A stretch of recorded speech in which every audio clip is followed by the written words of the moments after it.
Bienvenidos a este segundo día del Plan Cultura de Adoración. Este día el tema es una cultura 24/7 y quiero empezar diciéndote que el tabernáculo de David, más que una tienda, era una cultura de adoración 24/7, porque la adoración se convirtió en un estilo de vida para ellos y el reto el día de hoy es que la adoración se convierta en un estilo de vida para nosotros como hijos de Dios y para esta generación. El tabernáculo de David era un lugar de adoración y oración, así como de devoción. El tabernáculo no era un edificio impresionante, pero sí un lugar relevante.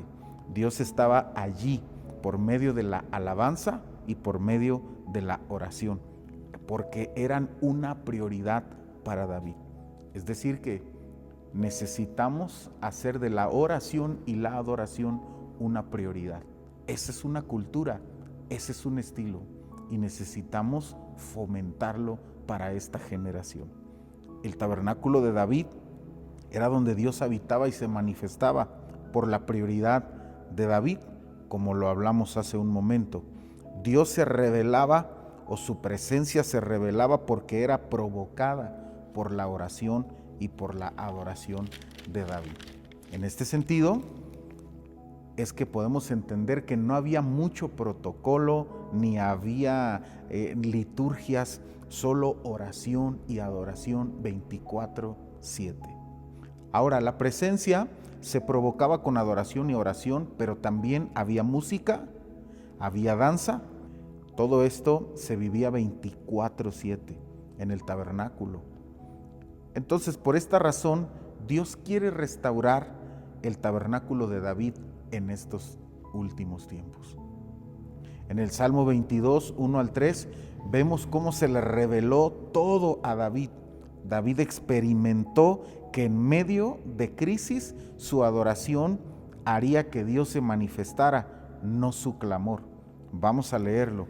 Dice el Salmo 22, versículo 1, Dios mío, ¿por qué me has desamparado? Es un clamor de David.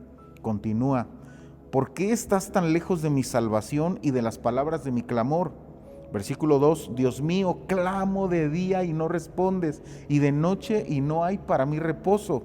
Ahora cambia en el versículo 3 la dinámica de clamor a adoración, y ahí es donde se le revela y nos da esta revelación.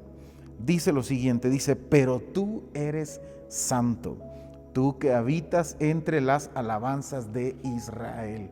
Wow, entonces David entendió que Dios iba a habitar en medio de las alabanzas. Por esa razón es que clamor es súplica intensa a grito abierto y con un sentido de urgencia, pero ¿sabes? En las crisis no es la urgencia, es la reverencia. Es nuestra reverencia con manos levantadas, con danza y alabanza. Hasta este punto ya tienes un tabernáculo como el de David. El tabernáculo de David era una escuela. ¿Por qué? Porque enseñó y organizó a levitas, músicos y cantores para dirigir la adoración y la alabanza. David enseñó a levantar más la voz en la adoración que en el clamor.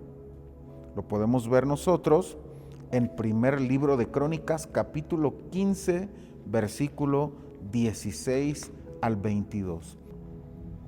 Asimismo, dijo David a los principales de los levitas, que designasen de sus hermanos a cantores con instrumentos de música, con salterios y arpas y címbalos, que resonasen y alzasen la voz con alegría.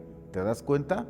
Aquí es donde Dios está enseñando a levantar más la voz en la adoración que en el clamor. ¿Por qué razón?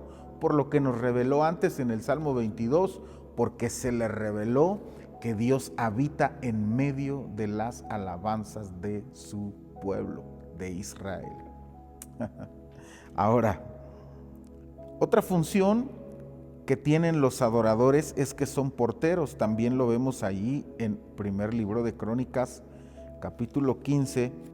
En el versículo 18 Dice, y con ellos a sus hermanos del segundo orden, a Zacarías, Jaasiel, Semiramot, Jehiel, Uni, Eliab, Benaía, Maasías, Matatías, Elifeleu,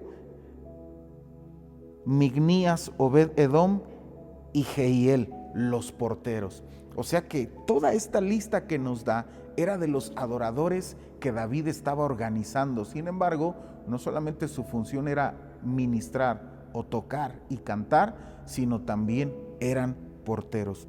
Esto es muy importante porque los porteros abrían y cerraban puertas, es decir, que daban acceso o denegaban acceso. ¿Qué nos quiere decir la Escritura? Que tú como adorador cierras y abres puertas. Tú como adorador das acceso a la presencia y cierras el acceso a toda presencia extraña que quiera infiltrarse en nuestros cultos, en nuestros lugares de reunión. ¿Estás entendiendo? Entonces, mi oración es la siguiente y yo quiero que tú lo hagas conmigo y que oremos. Cierra tus ojos un momento allí donde estás y oremos. Padre, hoy declaro que mi vida será un tabernáculo donde tú habites. Enséñame a vivir en oración y adoración 24/7. Que mi vida de adoración dé acceso a tu presencia. En el nombre de Jesús, amén y amén. Bendigo tu vida. Maranata, Él viene.